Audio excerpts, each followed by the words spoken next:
Sot do të flasim për një temë që është realitet dhe shifat në jetën e përditshme të rive tonë. Shumë kushin e shohim me tallonat bastore në përxhepa.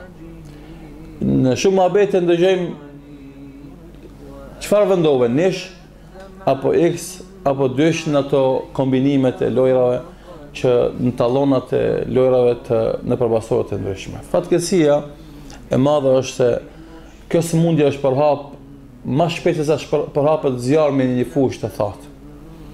Nuk ka vend, nuk ka qytet ku ka shqiptar, ku ka musliman, e s'kan depërtu bastorët. Bilen lagjet e skajshme qytetit ki bastore. Para disa viteve lexosha një statistik për Shkup, një statistik e cila është shumë e dhëmshme. 40% e shqiptarëve në Shkup luajnë nëpër bastore.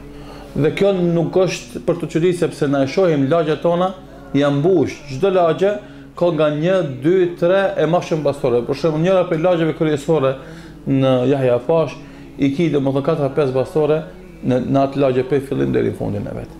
Që tregon se interesimi për të luajtur domethënë komar në këto bastore është i madh dhe normalisht për shkak edhe është prania e madhe e tyre nëpër lagjet tona. Fatkeqësisht kjo sëmundje e cila fillimisht vjen si thot i varfërisë edhe mungesës së fesë në zemrat tona. Allahu Dhul Jalal u drejtohet njerëzve në Kur'an dhe u thot: Ya ayyuhalladhina amanu innamal khamru wal maisiru wal ansabu wal azlamu rijsun min amali shaytan fajtanibuhu la'allakum tuflihun. O ju besimtar, dijeni se alkooli, komari, loja në fat dhe flijimi për idhujt janë vepra të fillëzuara të djallit të shejtanit. Largoni prej tyre nëse doni të shpëtoni. Pastaj vazhdon ajetin e dytë, thot inna ma yuridu shaytanu an yuqi'a bainakum al-adawata wal-baghdha, sepse shejtani don që nëpërmes alkoolit dhe komarit të fut mes juve armiqësi dhe urrëtie dhe mllef. Dhe t'ju largon nga përmendja Allahu subhanahu wa taala dhe nga namazi, fa hal antum muntahun, a thua vallë do të ndaleni për këtyre gjërave të ndaluara. Shikoni sa bukur u drejtohet krijuesi Allahu Dhul Jalal njerëzve. Përmend se ato janë vepra të shejtanit të fllihura, largoni prej tyre nëse doni shpëtim. Pastaj tregon se nëpërmes alkoolit edhe komarit shkaktohet armiqësi edhe urrëtie mes njerëzve. A nuk është e vërtetë se sa njerëzi për shkak të komarit janë rreh mes veti, janë shoh mes veti, bile ndoshta edhe janë vrarë mes veti. E normalisht edhe alkooli i cila ja merr mendjen njeriu, bëhet shkak që njeriu të zihet me vllahun e tij, me kushërinë e tij, me shokun e tij, e të dhënon e të rrihen ndoshta edhe të vriten. Për këtë shkak të nderuar vëllezër, fetarisht komari është i ndaluar dhe në komar futet edhe loja në bastoret e sotit. Dhe fatkeqësisht bastoret e kanë humbur edhe shijen e futbollit, edhe lojave tjera. Ato më nuk luan thjesht për sport dhe argëtim sportiv, po thjesht luan për manipulime ekonomike nëpërmes bastoreve të mëdha që ekzistojnë anë mban botës. Pastaj është dëmtim psikologjik se krijon ëndër të rrënjshme të njeriu se ka mundësi nëpërmes bastoreve të fiton pasuri. A normalisht pasuria e vërtet e mirëfillt fitohet me djersën e ballit tan, me mundin e krahut tan. Kjo është pasuria e cila është halal, e cila të kënaq në dynjë dhe ka me të kënaq ditën kur dash para Allahut xhall.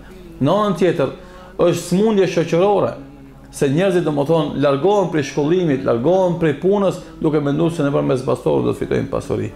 Edhe është gënjeshtër se akoma nuk kemi gjetur njerëz që janë botë pasur nëpërmes komarit apo lojës në bastore. Ndoshta i fiton 1000 denar, 10 euro apo 15 në një lojë, mirë po kur të llogarish sa ke humbur për fituar ato 10 euro të 15, dalin se shumë më shumë ke humbur sa ke fituar. Andaj i nderuar i vëllai, që zakonisht burrat edhe djemt rinë për bastore dhe edhe qëndron aty pari, keni frikë Zotin. Keni frikë Allahun Dhul Jalal. Pastaj keni frikë zullumin, padrejsinë që bëni familjeve tuaja, që i harxhoni pasurinë në gjëra të kota ku dëmet dhe pasojat janë të rrezikshme. Komari është një ves i keq, është një sëmundje e keqe që njeriu e poshtozon deri në maksimum. Sa njerëz kanë harxhuar pasurinë të mëdha në komar.